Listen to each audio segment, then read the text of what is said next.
நேற்று நடந்த ஆர்சிபிக்கும் ஆர்ஆருக்கு நடந்த மேட்ச்சில் வந்து 4 விக்கெட் வித்தியாசத்தில் வந்து ஆர்ஆர் வந்து வெற்றி பெற்று செகண்ட் ஃப்ளை மேட்சுக்கு போயிட்டாங்க. வாங்க என்ன நடந்தது விரிவாக பார்க்கலாம். முதல்ல பேட்டிங் சூஸ் பண்ண ஆர்சிபி அணி வந்து 20 ஓவர் முடிவில் வந்து 8 விக்கெட் இழந்து 172 ரன் வந்து அடிச்சாங்க. இதுல வந்து அதிகபட்சமாக வந்து விராட் கோலி வந்து 24 போல்ல வந்து 33 ரன் வந்து அடிச்சாரு. 173 ரன் அடிச்ச அந்த டாக்கெட்டோட களமிறங்கிய ராஜஸ்தான் அணி 19வது ஓவரிலேயே 6 விக்கெட்டை இழந்து 174 ரன் அடிச்சு செகண்ட் ஃப்ளை மேட்சுக்கு ஈஸியாவே போயிட்டாங்க ராஜஸ்தான் அணி. இதுல வந்து அதிகபட்சமாக வந்து யாஷ்வால் வந்து 30 போல்ல 45 ரன் வந்து குவிச்சாரு. ஸோ இந்த மேட்ச் வந்து விறுவிறுப்பாக போச்சு. ஏன்னா இன்னைக்கு வின் பண்றால் வந்து செகண்ட் ஃப்ளை ஆஃப் மேட்சுக்கு கண்டிப்பாக போயே ஆகணும். ஸோ ஆர்சிபி அணியும் சரி ராஜஸ்தான் அணியும் சரி ரெண்டு பேருமே மிகவும் பலமான அணி. அது மட்டும் இல்லாமல் இன்னைக்கு வந்து ஆர்சிபி அணி வந்து பெருசாக விளையாடவே இல்லைன்னு தான் சொல்லலாம்.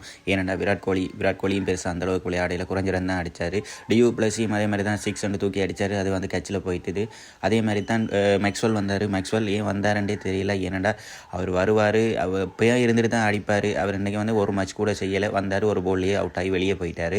ஸோ அதுக்கு அடுத்ததாக வந்து பார்த்தோம்னா மற்ற பிளேயர்ஸ் எல்லாம் நார்மலாக வந்து ரன் அடித்து குவிச்சு கொடுத்தபடியாக தான் நார்மலாக வந்து 172 டாக்கெட்டை வச்சாங்க.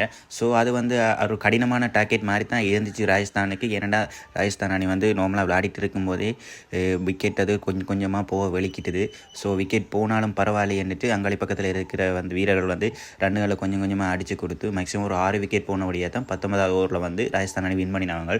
மேக்ஸிமம் இந்த ரன்னை வந்து கூட ஆர்சிபி வந்து கூட ரன் அடிச்சிருந்தாங்களா மேக்ஸிமம் ஒரு 200 230 அந்த மாதிரி அடிச்சிருந்தாங்களா ராஜஸ்தான் கண்டிப்பாகவே தோற்றுருக்கும். ஏன்னா 19வது ஓவரில் அந்த டாக்கெட்டே அடித்து முடித்தாங்க.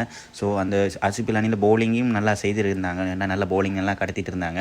கூட ரன் அடிச்சிருந்தால் கண்டிப்பாக வந்து ராஜஸ்தான் வந்து தோற்றுருக்கும்.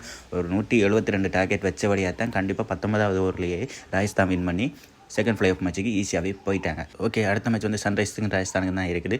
ஸோ அதில் யார் வின் பண்ண போகிறாங்கன்ற மறக்காம கமெண்ட் செக்ஷனில் கமெண்ட் பண்ணிக்கோங்க. நெக்ஸ்ட் வீடியோவில் உங்களை சந்திக்கிறேன். ஓகே, பாய்.